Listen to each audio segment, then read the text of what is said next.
the talk today is from a review paper that I'm working on right now on how maps can shape climate action in a polarized world. So the big idea is that maps don't just show, that they shape how people feel and how they perceive the map and whether they want to act or not. So I argue that participatory mapping is the way forward if we want action. So having people to participate in the production of a representation of their local vulnerabilities, it's a way that we can go if we want to build or rebuild trust. So let me start with why trust is fragile in the first place. So many communities don't meet a map with a blank slate. They meet maps with memories already. There's a historical, there's a history of colonial and imperial mapping that erased indigenous geographies and justified conquest. In the US, we have redlining and hardware segregation and disinvestment. Military secrecy and propaganda have distorted maps. I think recently we are dealing with the fight about the Gulf of Mexico versus Gulf of America. So all of this has set a low baseline of trust, especially for marginalized groups. So I argue that credibility should be earned and not assumed. So with this in mind, here's why getting trust right matters now. So thank you to Dr. Presby here. His review paper on trust in maps, what we know and what we don't know. The studies that he reviewed, we found that people, trust predicts whether people act on mapped information or not. So people are more likely to act when they trust what they see. However, I found in literature too that in polarized contests, the same map can be read in opposite ways. So that means that the solution is not just to create more beautiful graphics, but it will be to have like transparent design and where possible to have a shared authorship so that people see how map was made and by whom. I'll talk about transparent design in a coming slide. So before the solutions, I want to quickly show you how design stirs what we notice. And I'm sure a lot of talks has talked about this. So first is visual framing. You will agree with me that design, it's not just decoration. Choices like colorams, symbols, layouts, shapes, even projection can evoke emotions and perceived severity of the phenomenon that is being represented. So my advisor, Dr. Fish, did a content analysis on media maps, and one of the things that was found is that for maps to be judged vivid, they often share some similar features like clear legends, appropriate projection, and visible change over time. That's what makes the information feel more tangible. So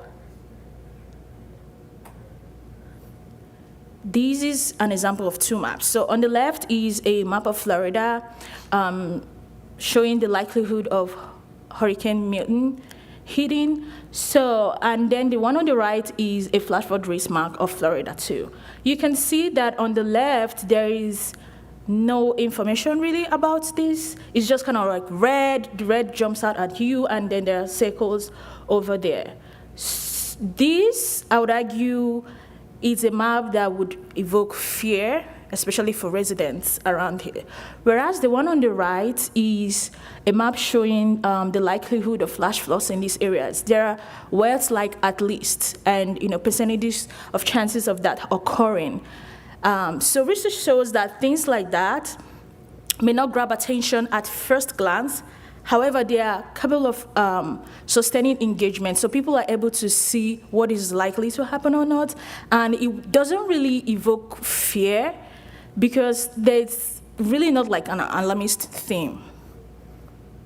So that is why I lean on transparent design. By transparent design, I mean, according to it's described in literature as showing the workings, why the map exists, who made it, and when what the data and methods were used and how sure we are, right, in the design and not like in an appendix or anything. So this balances accuracy, clarity, disclosure, and brevity. So there's enough detail to judge the map without overloading the viewer.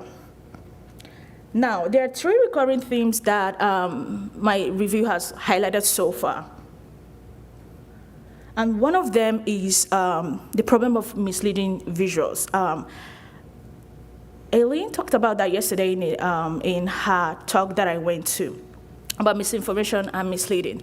So overly dramatic maps trigger fear, and some maps push these aggressive danger ramps and heavy imageries and busy textures. They grab attention, of course, but for people already skeptical, that can trigger a pushback or shut down engagements. So the fix is it's not to make maps dull or maybe unattractive, but it's to ground salience in purpose, provenance, and uncertainty so that the maps read as honest and not alarmist. So I found this map in one of the readings that I reviewed. It's essentially a persuasive map of a fake radiation data from a hypothetical nuclear meltdown in the US.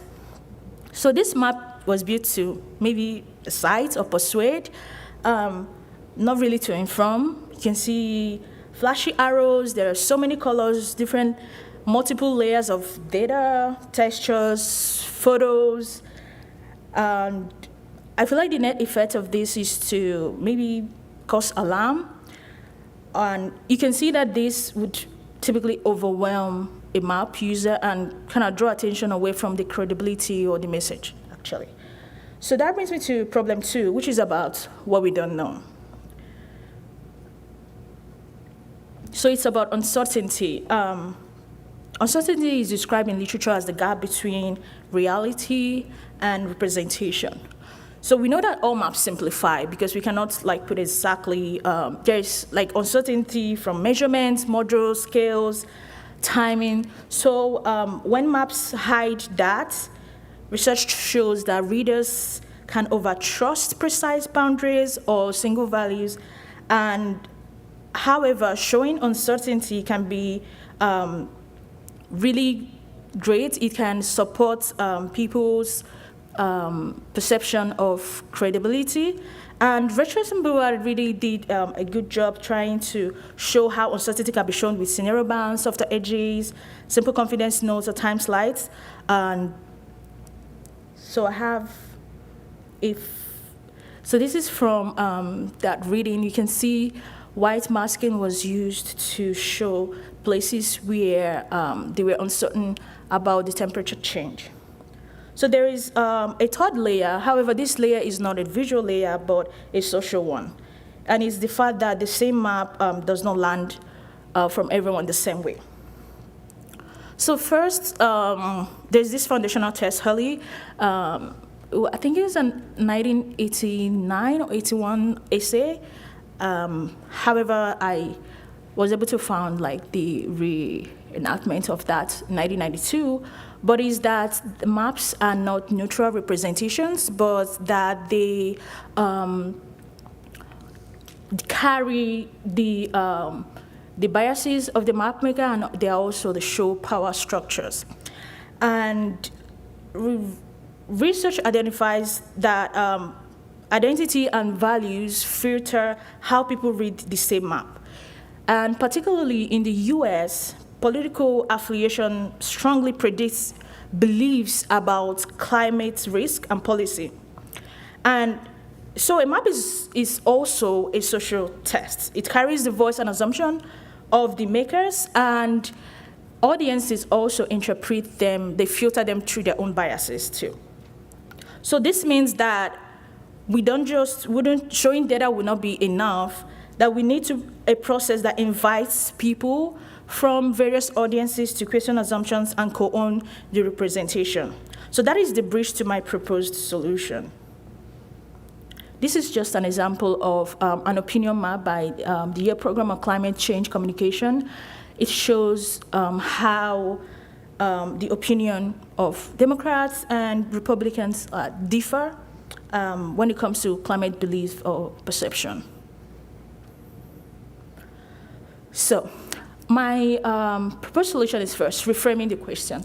So over time, cartographers have asked, how do we get people to understand the map? That is why a lot of design principles has been published and trying to things like visual hierarchy, colorams, and coming up with things that would make cartographers to make maps that people might understand.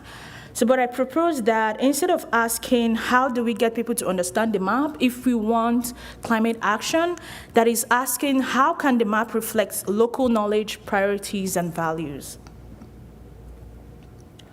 So in literature, participatory mapping is described as a co-production of spatial knowledge that is blending expert data and lived experiences and redistributing voice in decisions about what to show and how to show it. So it's crucially lines up with the trust levels that I found in literature, the credible sources, transparent steps, and clear context-appropriate design. So here's what that looks like on ground. I found 3 cases. So one of them was a case in Solomon Islands.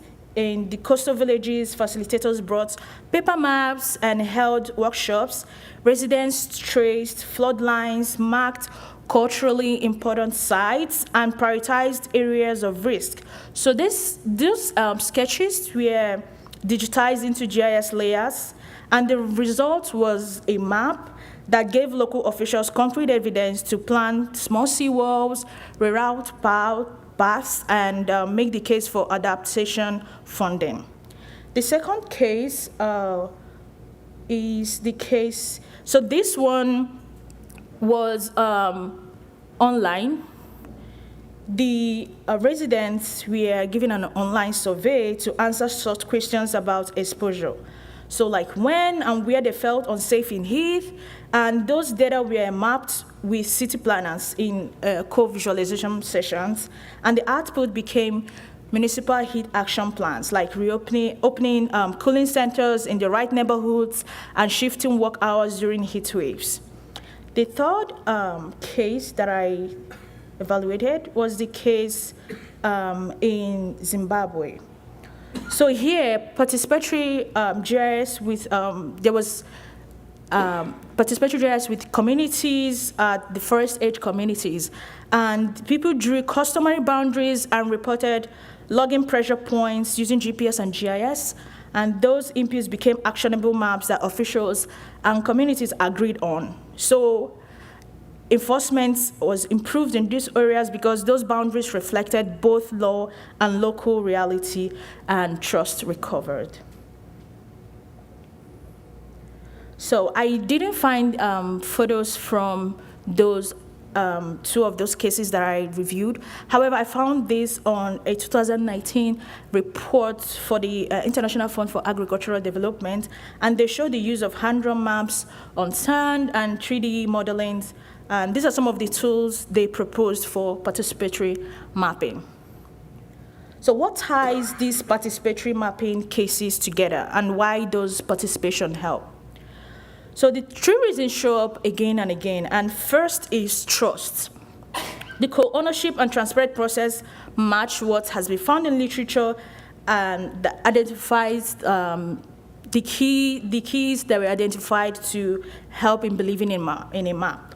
Second is relevance. Study shows that linking global issues to local life reduces psychological distance. So people are able to see those things in their day-to-day life. Third is ownership. Study shows that when people help make the map, they are more willing to act on it. So for participation, they're not just communicating, but it changes the map from being for the communities to being with the communities. That way, they participate in the co-production of their local vulnerabilities. It feels close to them, and they have a sense of ownership and motivated to act. So to apply this responsibly, we have to confront 3 issues. This is not just like a magical fix to all the issues. So there are issues of resources, power dynamics, and data integration. Participatory mapping will take time and money and skilled facilitation. And it can also reproduce existing local power dynamics, unless we design for inclusion and accountability. And finally, there's a technical layer to it. Bringing qualitative community knowledge into GIS and module-based products is hard to do cleanly and repeatably. Some of the cases that I reviewed report that practical and ethical hurdles exist at this step. So those limits point directly to where research can help next. And that is the three gaps that I identified, that we still do not have a strong causal evidence that participation increases trust across political groups. And even though research has suggested it, but we need experiments to find out if it actually does. We also lack a reusable visual patterns for showing both model uncertainty and community input together. Research has tried to show how to do show uncertainty maps, but we need a way to have that for like a mixed model and qualitative representation. So we also need practical ethics for co-production. Research tells us that a lot of things can go wrong, so we need standards for doing it right. And so a few questions come up here naturally, and that is, how does co-production change trust in polarized audiences? Which uncertainty design works best when the data are part module and part lived experiences? And what ethical guardrails ensure participation is real and not performative? So to conclude, I would like to reiterate that maps don't just show the shape understanding, and that I argue that participation could reframe mapping from broadcast to dialogue, and that ethical transparent cartography can support climate action. Thank you.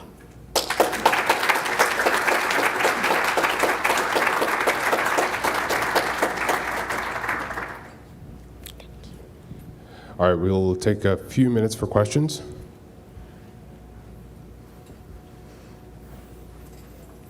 Any questions?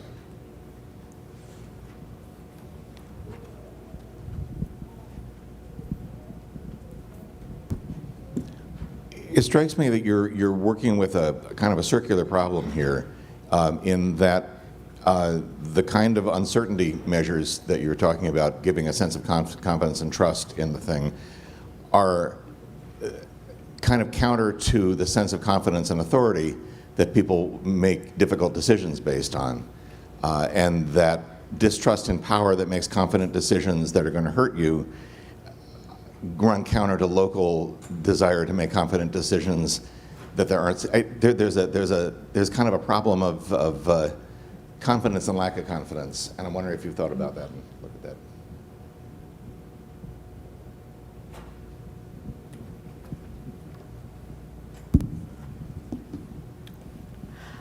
So in literature, I found that the issue of trust is kind of complex, and there are like multi-layers to it. People don't trust institutions, especially marginalized communities. And another thing that I found really interesting is that people can believe everything in the map, know, however, filter that based on their political affiliations. That is one thing that I found really striking, that a research shows that about 97% that being skeptic about maps or climate change maps has less to do with like what you know or whether you trust the source or whatever, and has more to do with people's personal biases and values and political affiliations and beliefs. So that is that complex thing in trust. So that is why I'm trying to like bring it down to, if we want climate action, especially for those frontline communities, that communication should be context specific, and that we invite these various audiences to participate in that process. However, I also pointed out that this has not really been tested empirically, so I can't assertively say that this would work. So, but this is something that I'm proposing that could work. Any others?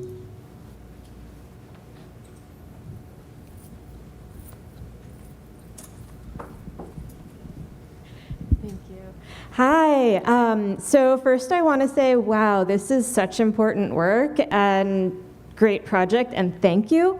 My question is, one of the things that stuck out to me is how the participatory processes are a little bit similar to mental mapping in terms of participation, and I wonder if you're thinking about connecting to that at all, and if you're not, then completely fine. I was just curious. I didn't really think about that connection here. Any others? All righty. Thank you very much, Joy. Thank you.